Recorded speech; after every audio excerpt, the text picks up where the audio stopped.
Pour commencer, j'aimerais vous lire une phrase de Céline qui a un rapport plus ou moins proche du sujet. Je ne vous cache pas que j'ai une grande admiration pour Céline. Et il a dit ceci: « Il n'y a pas de lendemain qui chante pour la race blanche. Elle a trop fait chier le monde, et le monde va la faire chier. » Bon, on verra.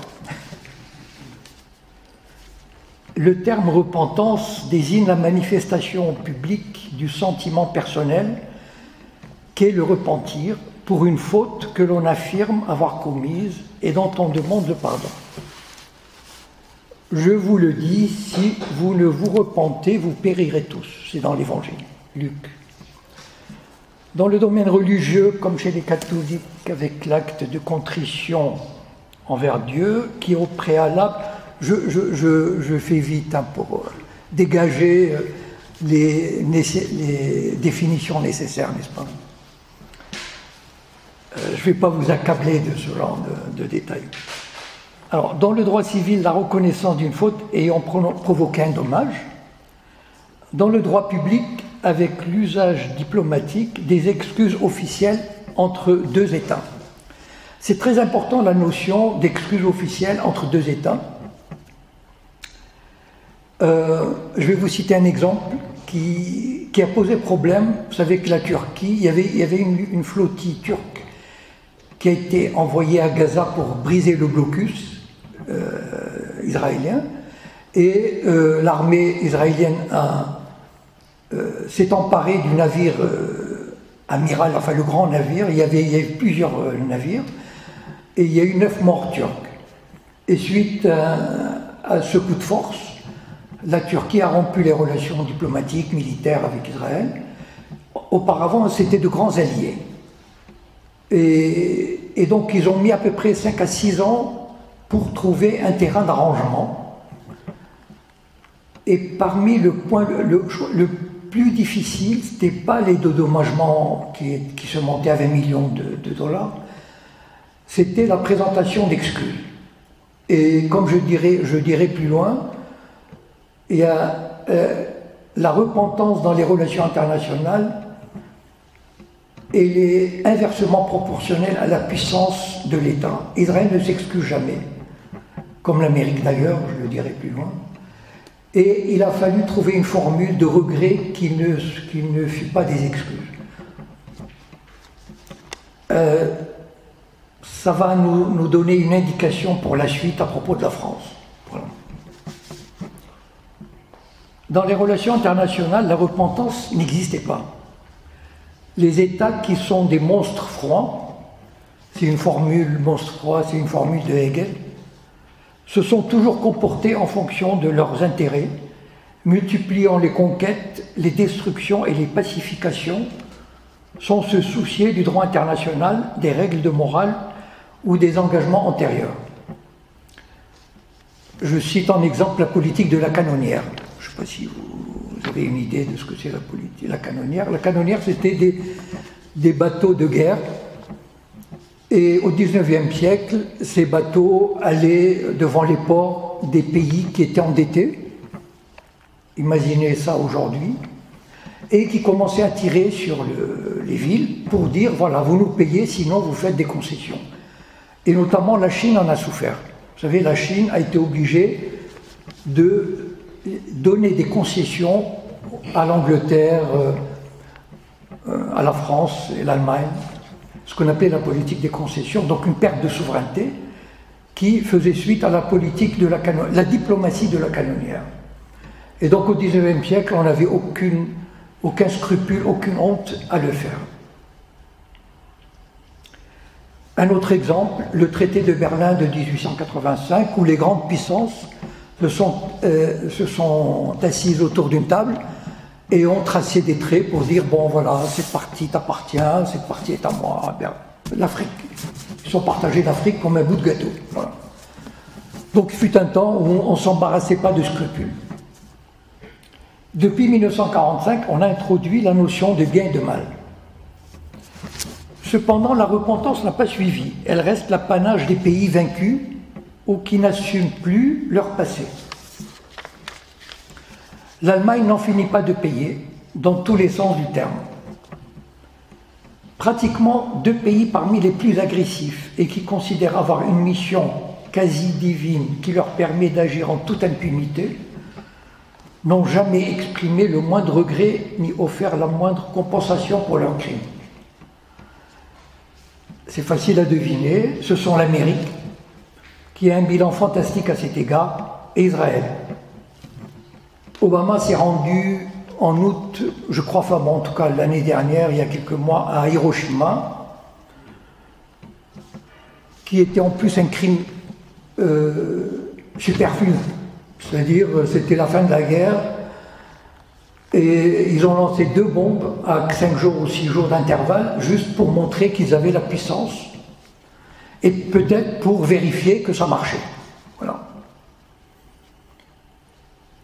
Et il n'a pas dit un mot d'excuse. De même, Israël ne s'est jamais excusé pour le nettoyage ethnique, les destructions, même après le traité de paix avec l'Égypte. Par contre, il faut distinguer excuse et devoir de vérité.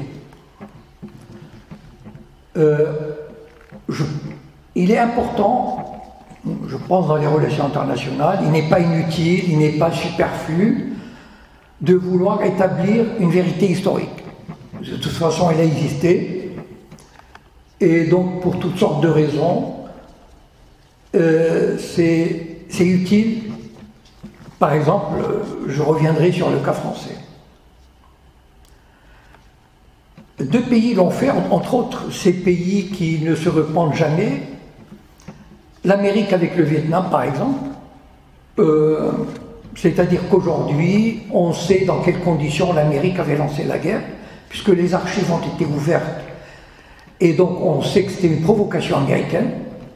Enfin, pour ceux qui ne savent pas, en 1965, un navire américain a été... on a ordonné à un navire américain de tirer sur un autre navire américain. Et le président est allé voir le Congrès, il dit les Nord-Vietnam nous a attaqués. Donc évidemment, le Congrès il a tout de suite délivré les crédits. Ça, aujourd'hui, c'est officiel. Je veux dire, on a ouvert les archives. Donc il n'y a pas... Enfin... C'est officiel, voilà, on le sait. Dans 30 ans, on saura pour le 11 septembre. Donc, ne vous en faites pas, ça arrivera. Et Israël, pour le nettoyage ethnique de 1948. Il y a un historien qui s'appelle Benny Morris,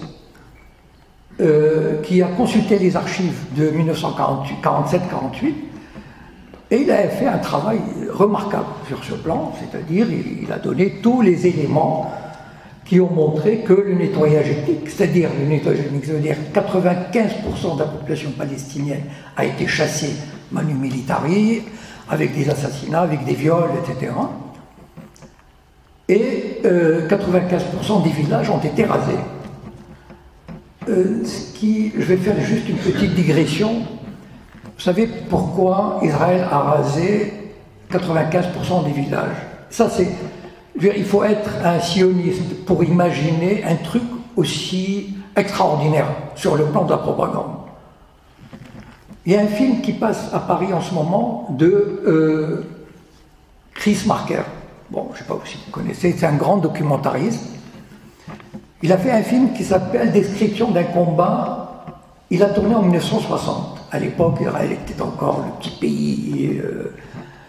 sympathique, socialiste, où le Premier ministre gagnait 2 ou 3 fois le SMIC, enfin vraiment c'était extraordinaire. Et il avait dit cette chose qu'on apprend, parce que vous savez que j'étais dans un mouvement sioniste, que tout enfant élevé dans le sionisme apprend à l'école ou dans les mouvements de jeunesse que sur ces terres il n'y avait rien, qu'on a tout construit. Et Chris Marker est tombé dans le piège. C'est ça qui... Je l'ai vu il y a seulement quelques jours et je me dis, mais comment un type comme ça peut tomber dans le piège? Et il a dit, il montrait des champs cultivés par les kibbutzim et il disait, sur ces terres où il n'y avait que des marais. Enfin, il y avait 700 000 Palestiniens qui avaient des fermes. qui avait toutes sortes des pressoirs d'huile, etc. Bon, voilà. Et donc il y a eu cette vision que l'Occident a prise pour argent comptant. Ok, Benny Morris a fait ce travail en tant qu'historien, mais à la différence de Shlomo Sand, lui il est resté sioniste, c'est-à-dire acquis à l'idée d'un État juif. Et d'ailleurs, quelques années après son fameux travail sur le nettoyage ethnique, il a dit Ben Gurion a commis une erreur fatale, il a laissé 5% des Palestiniens en Israël.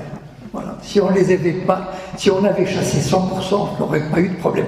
C'est dire, voilà, il peut faire son boulot d'historien correctement, mais enfin, voilà, il est resté sioniste. La France a du mal à franchir le pas, en particulier avec l'Algérie.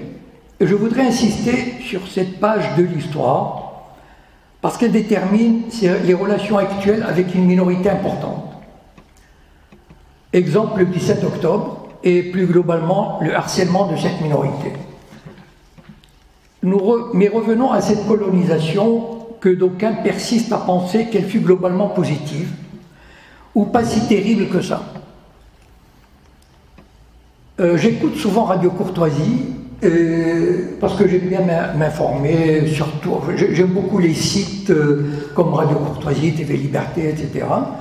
Et je suis toujours surpris que des gens, supposément bien informés, continuent à balancer ce genre de vérité. Mais bon, après tout, chacun sa vérité. C'est ainsi. Mais j'ai pris quand même quelques exemples, très peu, parce qu'il y aurait de quoi faire une conférence, mais ce n'est pas le but. Voilà, quand il y a eu la conquête de l'Algérie en 1832, il y a eu ce qu'on appelle après la pacification. Parce que, bon, cela ne s'est pas fait, comment dire, n'est pas passé comme une lettre à la poste.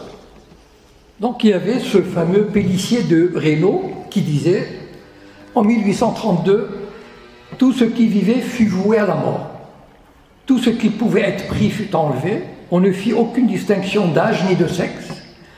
Cependant, l'humanité d'un petit nombre d'officiers sauva quelques femmes et quelques enfants. En revenant de cette funeste expédition, plusieurs de nos cavaliers portaient des têtes au bout de leurs lances, et une d'elles servit, dit-on, à un horrible festin. » Le maréchal Bugeaud, il y avait un fameux lycée Bugeaud à Tanger, j'imagine en Algérie aussi. À l'époque, je ne savais pas quand j'ai vécu à Tanger. Il disait en 1845, si ces gredins se retirent dans leur caverne, imités Cavaignac, fumez-les à outrance comme des renards. Tocqueville, qui avait écrit de la démocratie en Amérique.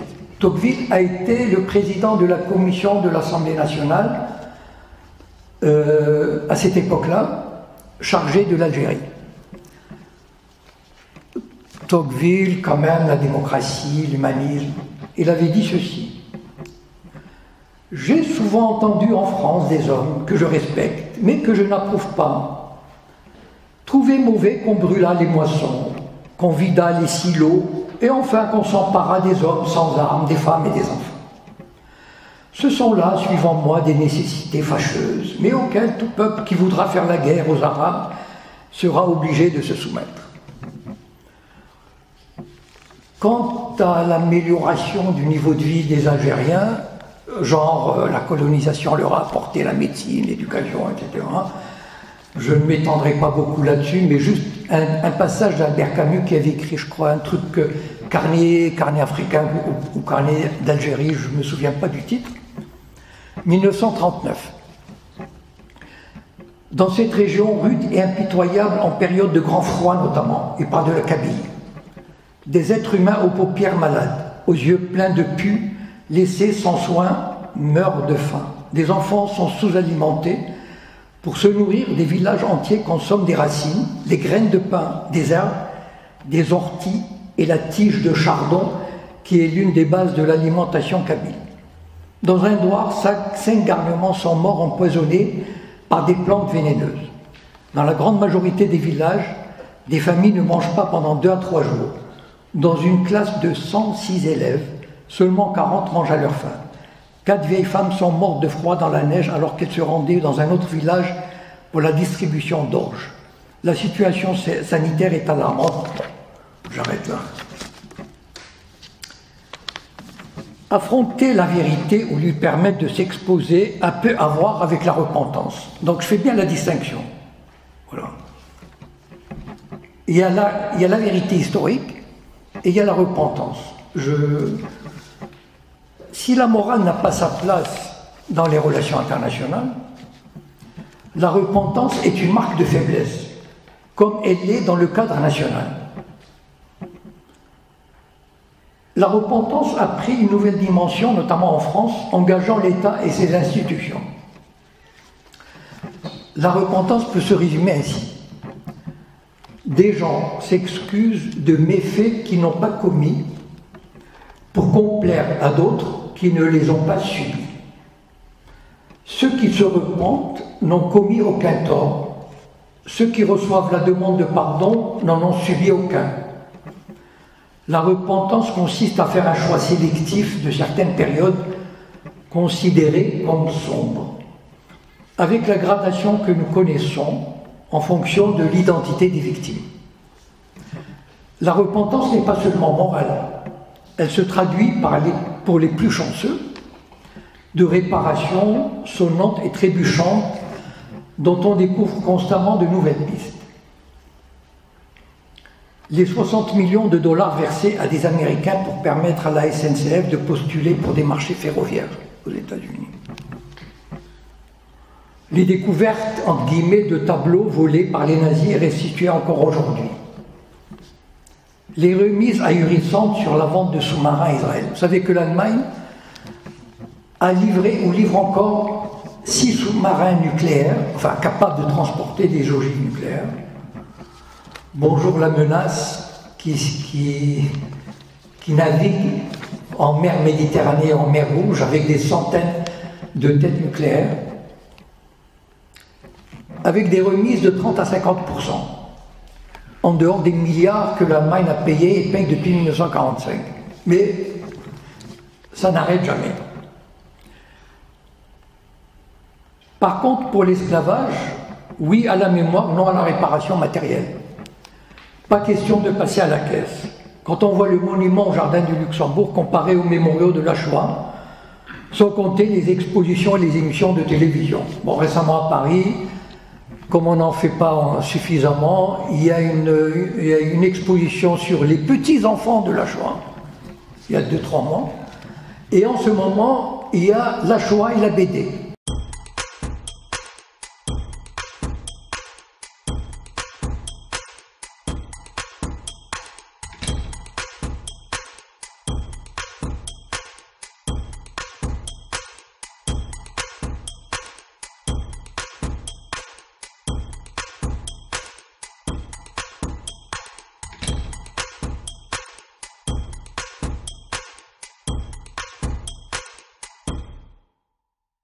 Bon, je ne sais pas ce qu'on va inventer demain. Il y a donc un discours à géométrie variable. En fonction de quoi? De la gravité du crime, du nombre des victimes, de la durée dans le temps des exactions. En fonction de ces critères objectifs, l'échelle de la contrition et des réparations aurait été différente. Ne tournons pas autour du pot. La repentance sur la colonisation et l'esclavage n'est que superficielle. C'est du bout des lèvres et sans grande implication juridique, politique ou financière. Ce sont des invocations de pure forme pour faire joli. D'ailleurs, il n'y a pas de délit de négationnisme à leur endroit. Et s'ils sont l'objet de caricatures, leurs auteurs ne courent aucun risque. Il reste le crime absolu, qui n'a pas eu son pareil dans l'histoire de l'humanité et peut-être même dans l'univers galactique. Bon. C'est une allusion qui ne me vaudra pas des poursuites. Et là, on peut se poser la question, elle est intéressante la question. Comment se fait-il que la repentance ne soit pas apparue juste après le crime, c'est-à-dire dès 1945, lorsque les cendres n'étaient pas encore refroidies? Pourquoi les pèlerinages dans les camps de concentration n'ont commencé que 30 ans plus tard et avec de plus en plus d'intensité? Pourquoi avoir attendu 1990 pour voter la loi mémorielle, la loi Guesson? Pourquoi cette indigestion de films et d'expositions que nous réserve encore Claude Lanzmann et dont le Festival de Cannes se fera un devoir de montrer en ouverture? Vous savez que l'année dernière, Claude Lanzmann avait tourné un documentaire et le Festival de Cannes s'est précipité pour le montrer en ouverture. Vous ne pouvez pas faire autrement quand même, hein, Claude Lanzmann. Juste une allusion à la repentance de l'Église catholique, qui a commencé seulement en 1962. Donc tout ça, ça fait partie d'un plan, et je vais tenter de le montrer. Juste une allusion à la repentance de l'Église, parce qu'elle aussi, elle y va de son sermon, qui a commencé seulement en 1962 et se développe admirablement pour le bonheur du lobby. En 1997, les évêques de France ont fait une déclaration de repentance lue par Monseigneur Olivier de Béranger, évêque de Saint-Denis, devant le mémorial de Drancy. Il reconnaissait le silence des évêques lors de la promulgation du statut des Juifs en octobre 1940 et en juin 1941. Pour lui, ce silence était une faute de l'Église. L'archevêque de Paris, Monseigneur Lustiger, a été à l'origine de la déclaration de repentance. Bon, pour ceux qui connaissent un peu qui est Monseigneur Lustiger, je crois qu'il est mort, mais je ne suis pas... je crois. Ils apprécieront l'influence de Lustiger. Bon. Mais quand même, une dernière mise à jour à propos de l'Église, parce que j'ai tenté pendant les deux semaines qui ont précédé la conférence d'apporter les éléments les plus récents. Le pape a reçu il y a quelques jours l'American Defense League et a déclaré « L'antisémitisme est encore diffus, nous devons le combattre ensemble ». Alors, pour ceux qui ne connaissent pas l'American Defense League, c'est ce que vous voulez que je vous dise, c'est un peu une synthèse entre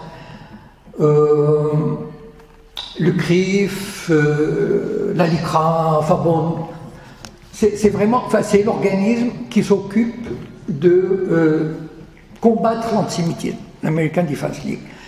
Pour ceux qui connaissent, je ne sais pas si vous connaissez le documentaire Defamation, un journaliste israélien est allé enquêter aux États-Unis pour voir quelle est la réalité des crimes antisémites. Bon.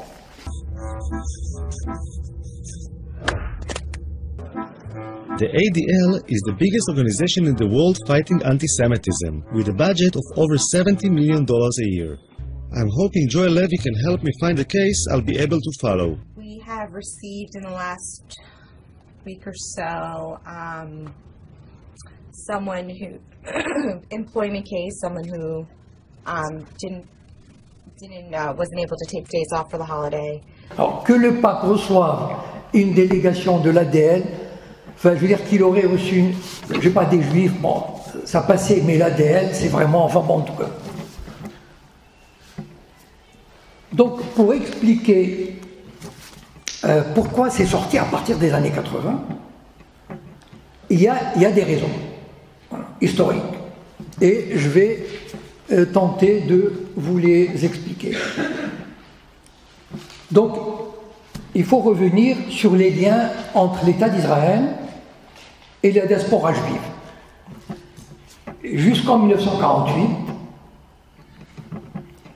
la diaspora juive n'a jamais vraiment pris au sérieux l'aventure sioniste. Je n'ai pas le temps de développer, mais c'est d'une réalité absolue. Bon. Très peu de juifs y sont allés. Même les juifs russes et polonais en but au pogrom sont allés en masse en Amérique. Sans compter que les religieux étaient viscéralement contre.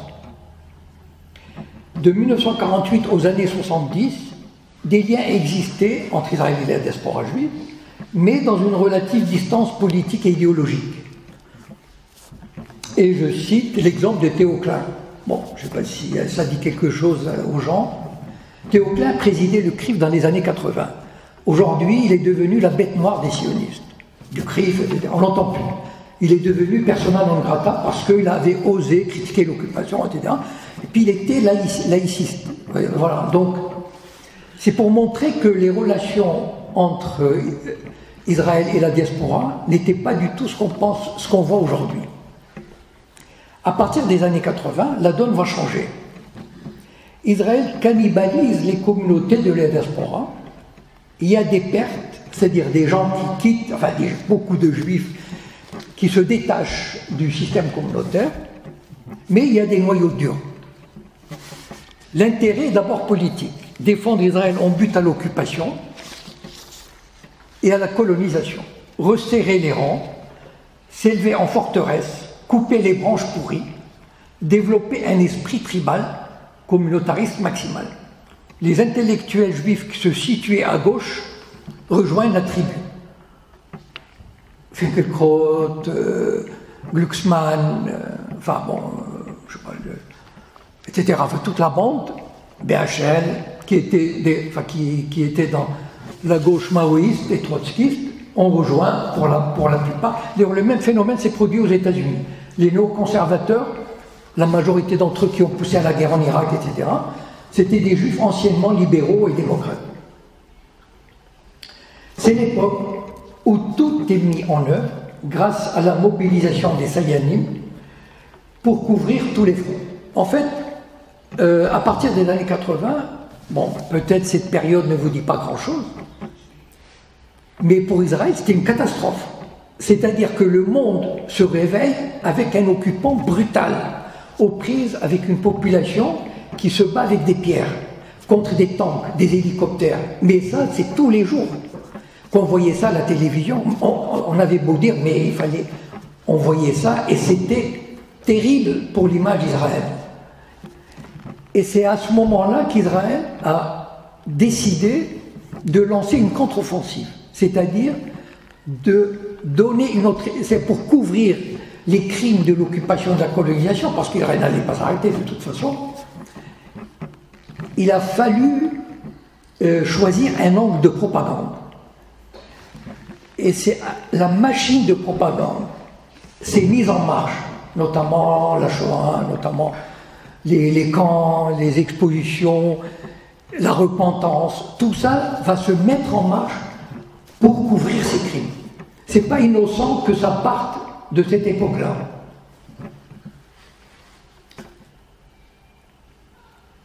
Mais c'est sur la Shoah et la repentance qui va avec que vont se porter les efforts du lobby pour préserver Israël, son identité et sa sécurité, malgré les effets négatifs sur la cohésion nationale en France. Rappelez-vous 1983, il y avait eu la marche des beurs, qui aurait pu, si elle avait été suivie des faits, c'est-à-dire il y avait 100 000 beurs, et pas de voile, pas d'appel à la religion, pas de communautarisme. Que voulaient ces jeunes? Ils adressaient un message clair à la République. Prenez-nous, admettez-nous avec nos droits et nous servirons la France. Et comment a répondu le gouvernement aux ordres du CRIF? BHL, Julien Drey, etc., la création de SOS Racisme et la diabolisation des banlieues. C'est-à-dire que, contre l'intérêt national, on a stigmatisé une population pour l'empêcher, parce que la plus grande crainte du lobby, c'est quoi? C'est que les musulmans, cette communauté musulmane, prenne la place qui lui revient en France, dans tous les domaines, politiques, médiatiques, social, culturels, etc.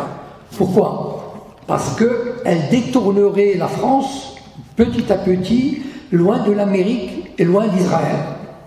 Et donc il fallait absolument diaboliser cette population, la maintenir dans un état de frustration et de tension, et totalement, comment dire, contrairement aux intérêts nationaux de la France. Ils ont joué la paix sociale contre cette intégration, justement pour que la France ne penche pas vers le monde arabe, vers des positions beaucoup plus neutres.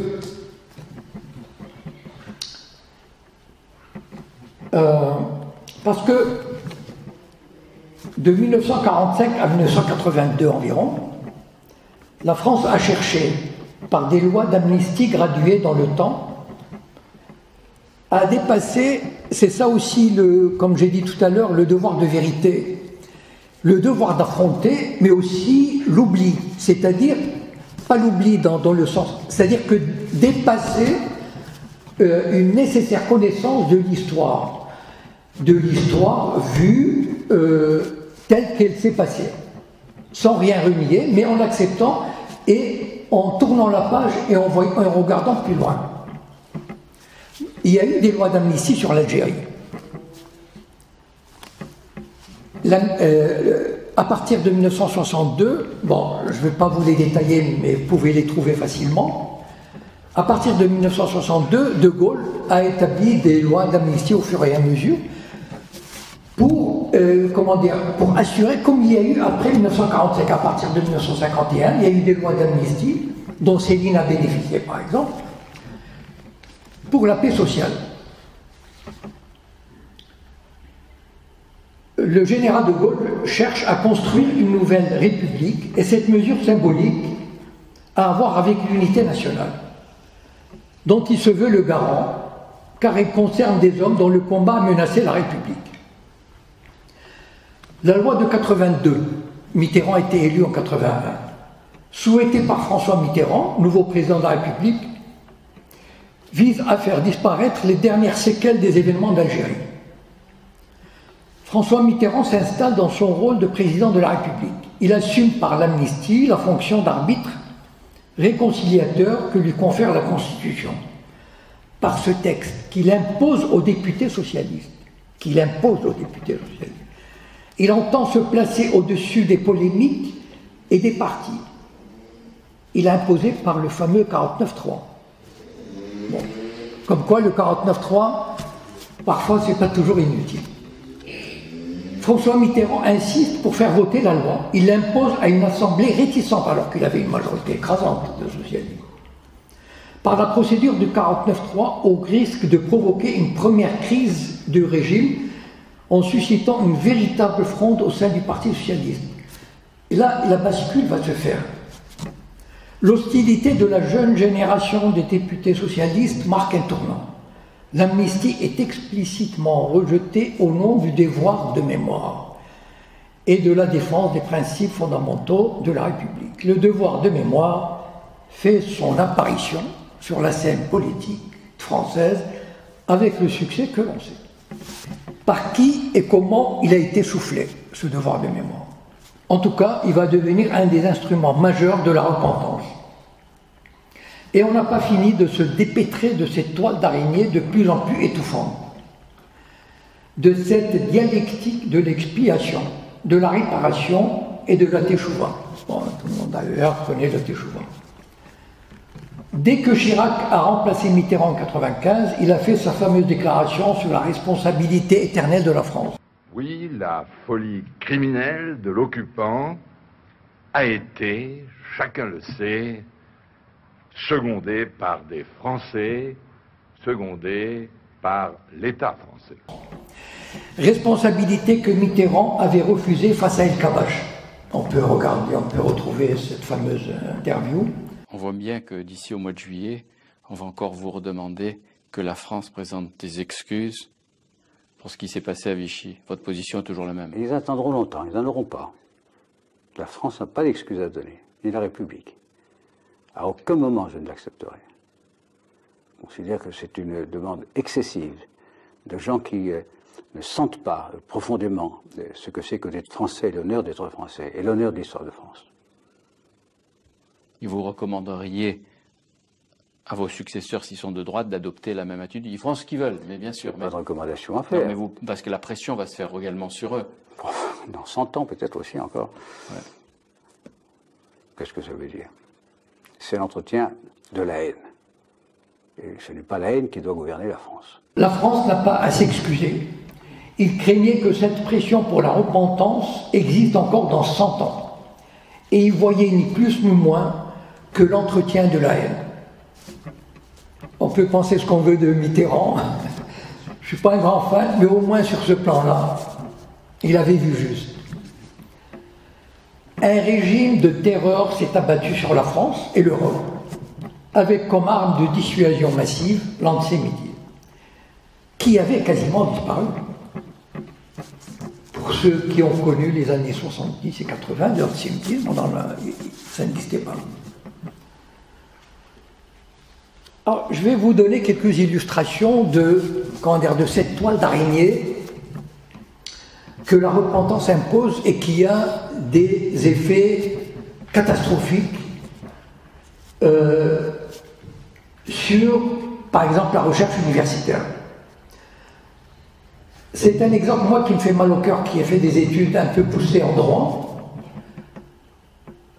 parce que vous savez que les professeurs de droit, ils ont à leur disposition des revues de droit public, des revues de droit privé, etc., dans lesquelles ils expriment des opinions, ils font des analyses, des études, et c'est ce qui fait avancer le droit. C'est ce qui fait avancer la recherche, la réflexion. Et de voir que cette machine, si typiquement française, si intrinsèquement liée à l'esprit universitaire français, qui a permis une évolution fantastique de la pensée juridique française, se soit éteinte à cause de la peur du lobby juif. Parce qu'il y a l'épée de Damoclès de la repentance suspendue sur sa tête. Je vais vous citer un exemple. L'exemple qui m'a fait prendre conscience de ce problème. J'ai écouté il n'y a pas longtemps un professeur de droit public, qui est aujourd'hui un grand professeur connu, j'ai oublié le nom, je suis désolé, je ne l'ai pas noté, et qui avait dit en 1990, la loi Guessot venait d'être votée. Et donc, à l'époque, il était, enfin, pour ceux qui connaissent un peu le droit, c'est-à-dire, il avait fait son doctorat d'État, de DES, et il préparait le concours d'agrégation. Voilà. Et il avait un directeur de thèse, etc., qui le suivait, un patron. Et quand la loi a été votée, il s'est dit, c'est bizarre cette loi, j'ai envie d'écrire un article, parce que ça mérite un article.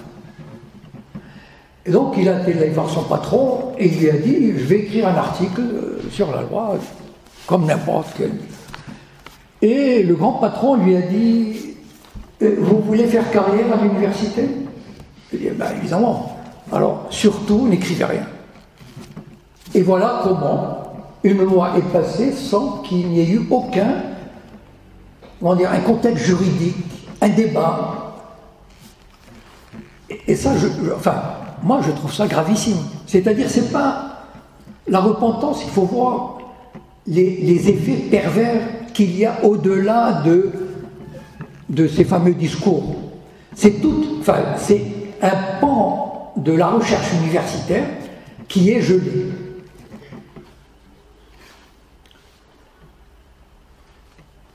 Alors, on exhume, vous savez, en Allemagne et en Pologne, pauvre Pologne. Vous savez, les Polonais, ils sont obligés de temps en temps ils ont par exemple consacré 20 millions de dollars à la rénovation d'Auschwitz, etc. Bon, ils font ce qu'ils peuvent, hein, parce que c'est pas facile. Et l'Allemagne a commencé à pourchasser, enfin, elle a oublié qu'il y avait des gardiens ou des comptables à Auschwitz. Bon, des paumés de 18 ans, 20 ans. Et s'est dit, non, il faut les poursuivre.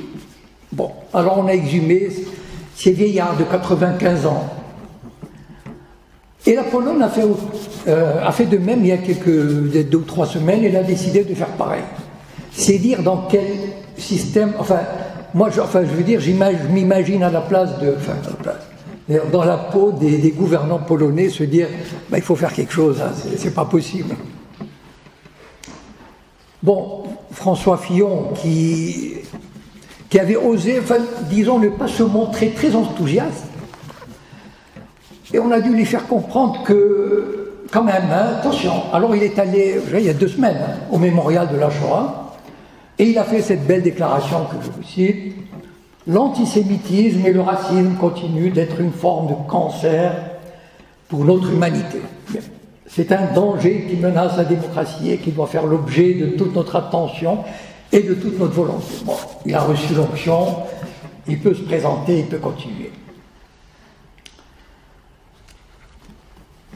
Georges Bensoussan, c'est, comment dire, je ne sais pas si vous connaissez Georges Bensoussan. Georges Bensoussan a été poursuivi en justice par le CCIF il y a 2 ou 3 semaines. Le CCIF, vous connaissez, hein, le centre qui défend les musulmans, le centre contre l'islamophobie, voilà. Pourquoi? Parce que ce Georges Bensoussan, il avait déclaré que les Arabes, les petits Arabes, les bébés arabes, tétaient la judéophobie dans le sein de leur mère. Une belle formule. Et donc le CIF a dit, oh, enfin, ils l'ont poursuivi en justice. Georges Bensoussan, c'est intéressant parce qu'il vient du Maroc comme moi. C'est un historien, c'est-à-dire un vrai.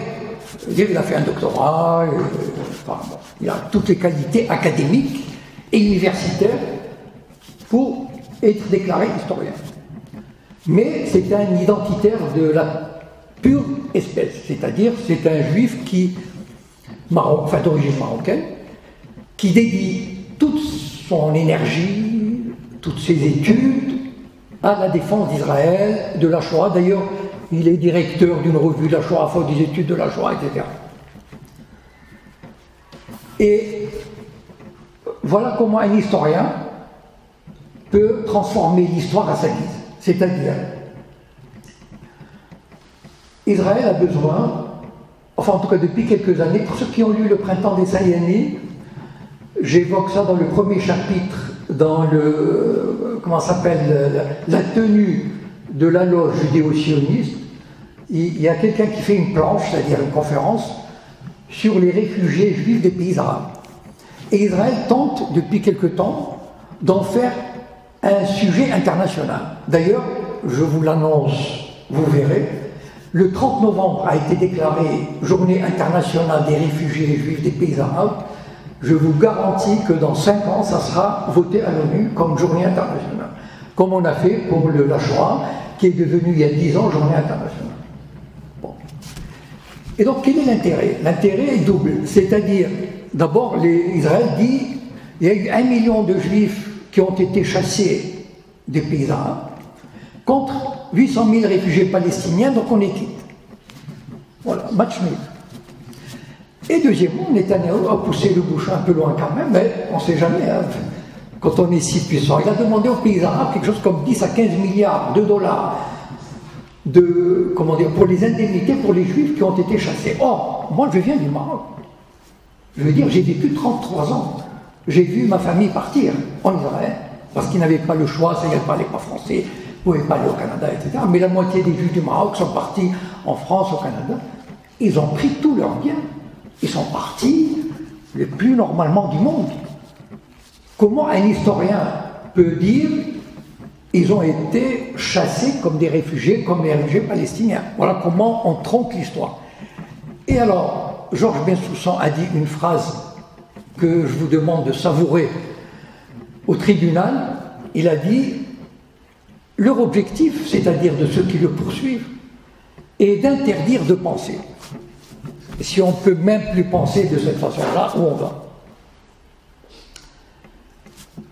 Parlons de l'info Panamza qui a révélé que Benoît Hamon avait un porte-parole qui était un peu pro-palestinien, qui s'appelle Alexis Bachelet, et qui l'a remplacé par Jérôme Guedj. Bon, Jérôme Guedj, pour ceux qui ne savent pas, c'est un sénateur juif tribal. Voilà. Quand on dit juif tribal, je pense qu'on n'a pas besoin d'aller plus loin. Et vous avez toute cette... je continue parce que... Enfin, vous avez André Taguieff, je ne sais pas si vous connaissez. André Taguieff n'est pas juif, mais c'est un sociologue qui se montre plus juif que les juifs, plus sioniste que les sionistes. C'est quelqu'un qui a déclaré, lorsque Stéphane Hessel est mort, il a dit, il est à peu près ceci, je pense qu'il avait paraphrasé un truc de Voltaire sur un serpent, quoi. Enfin bon. Il a dit il faut écraser cette vipère, ou quelque chose comme ça. Voilà. Évidemment, il n'a jamais été poursuivi pour des paroles comme ça. Donc ce fameux André Taguieff, voilà comment on monte les affaires de repentance et d'antisémitisme. Je ne sais pas si vous êtes au courant. Il vient d'écrire avec une juive. Je dis juive parce que je suis désolé, mais c'est des tribots. C'est pour ça que je dis ça. Son nom a un peu d'importance, mais c'est pas grave. Il a écrit un livre sur Céline, l'antisémitisme et Céline, ou quelque chose comme ça.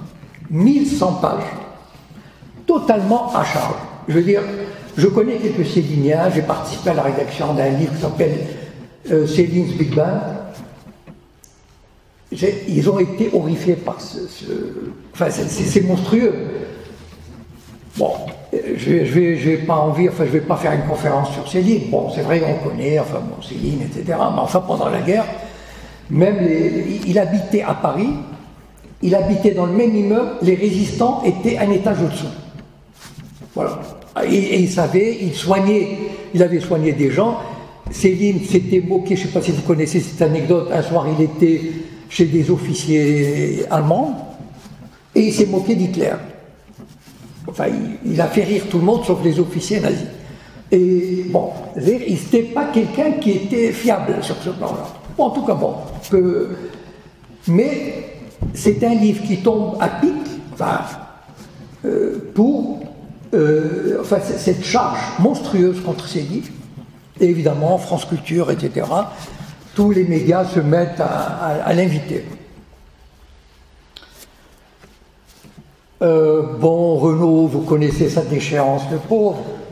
Mais je voudrais vous parler de Sébastien Toen. Je ne sais pas si vous connaissez un peu, il faisait une émission sur Canal+, en clair, qui s'appelait Action discrète. Bon, je ne sais pas si ça vous dit quelque chose. C'est quelqu'un que j'aimais beaucoup, parce qu'il y avait beaucoup d'humour.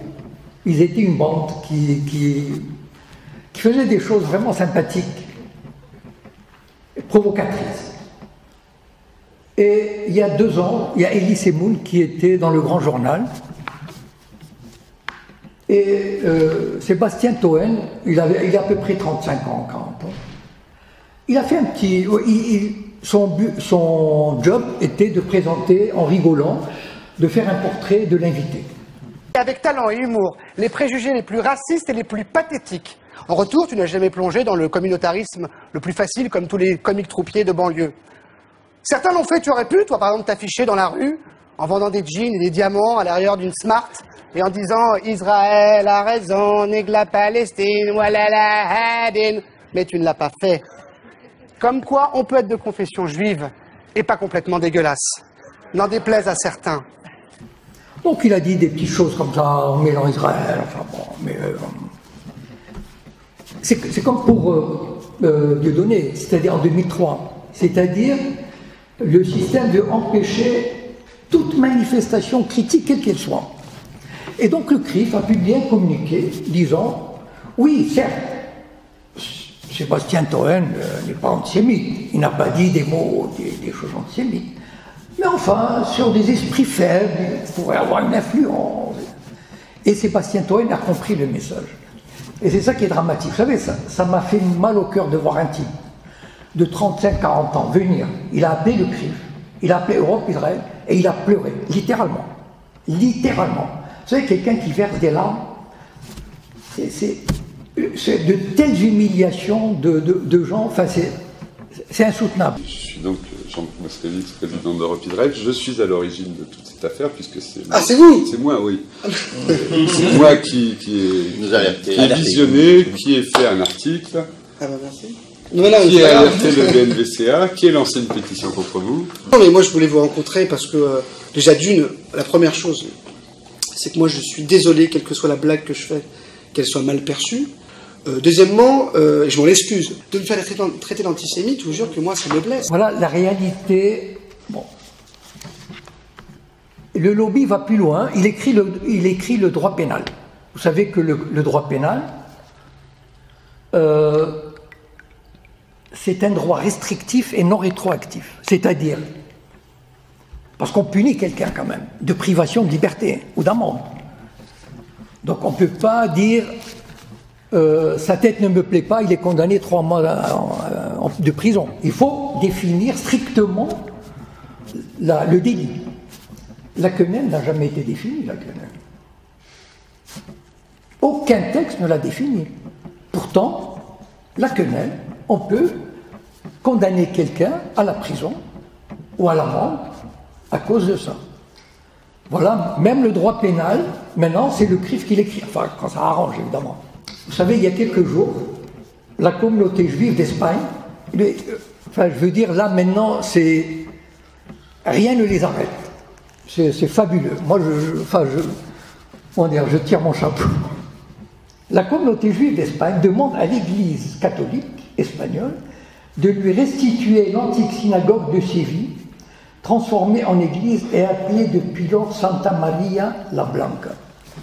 Et ce qui était amusant, c'est que l'article que j'ai piqué dans une newsletter de Le Monde Juif, il avait dit « L'Église catholique est pour le moment murée dans un mutisme total ». Je les comprends, les pauvres. Parce que qu'est-ce qu'elle va répondre, l'Église?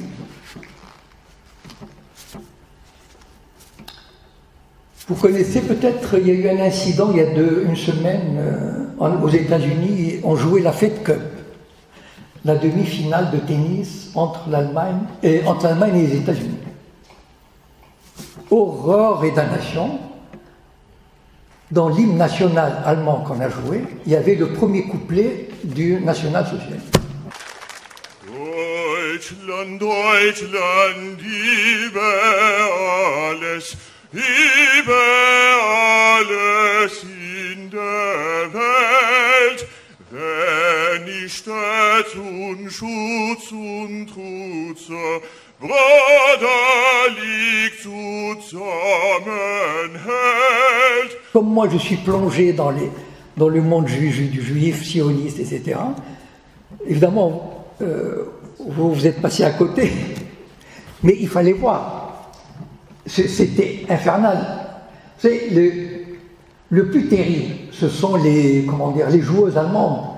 Il y a une qui a déclaré « C'est le jour le plus horrible de ma vie. J'aurais jamais cru qu'on me fasse une chose pareille. » Enfin, les gens se fassent.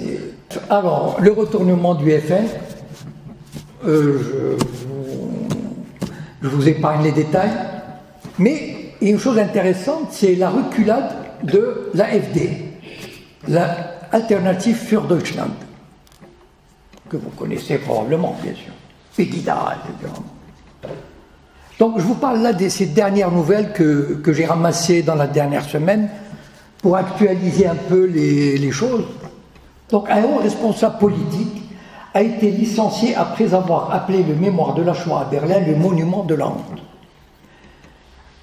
Il a appelé son pays à adopter une attitude positive vis-à-vis de son passé nazi. Il veut mettre fin à plusieurs décennies d'expiation. Même l'AfD, bon, mais ça, moi je vois un peu, comment dire, c'est un signe encourageant dans un sens, parce que les langues se délient. À un moment donné, on ne peut plus tarir les voix, le courant. Et là, tout à l'heure, j'avais dit que l'antisémitisme il y a 30 ans n'existait pas.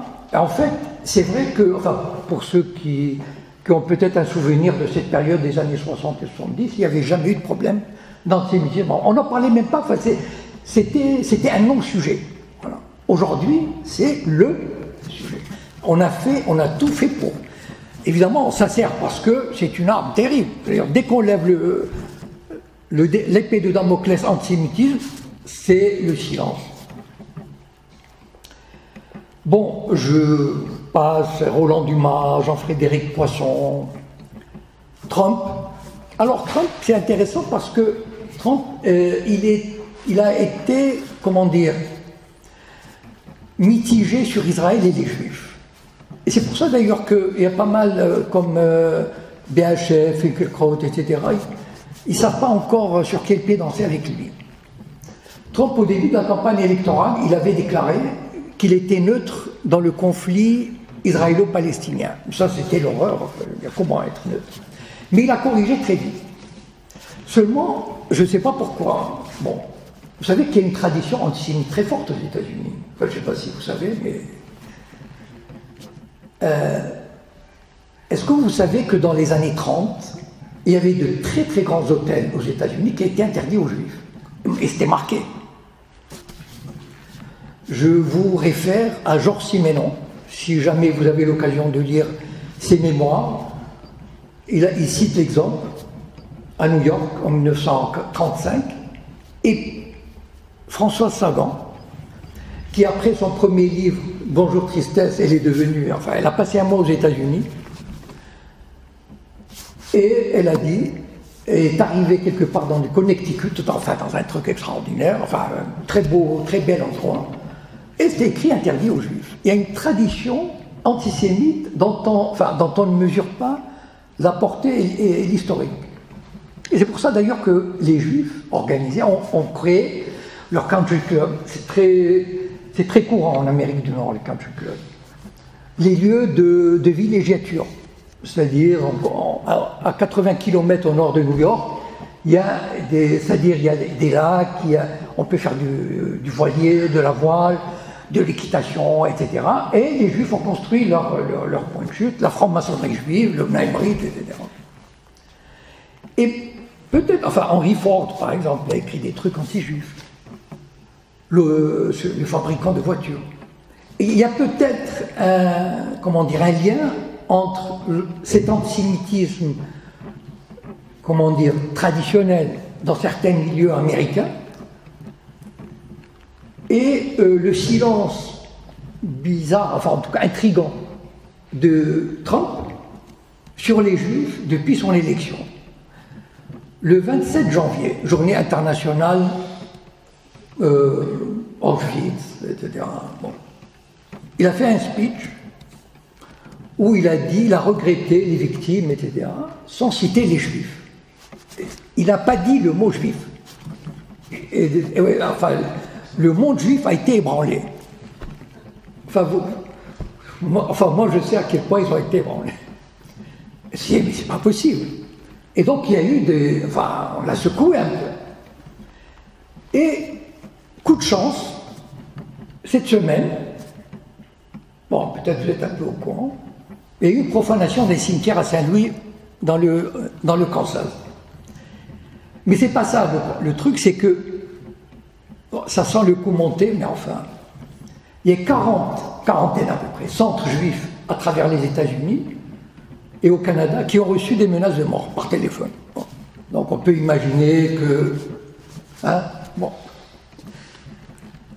Et là, évidemment, Trump n'a pas pu faire autrement que de faire une déclaration, l'antisémitisme, voilà. Là, il a eu son certificat de cacheroute. Et même le vice-président, il est allé dans le cimetière de Kansas pour réparer les tombes. C'est dire que, voilà, on sait les remettre à leur place.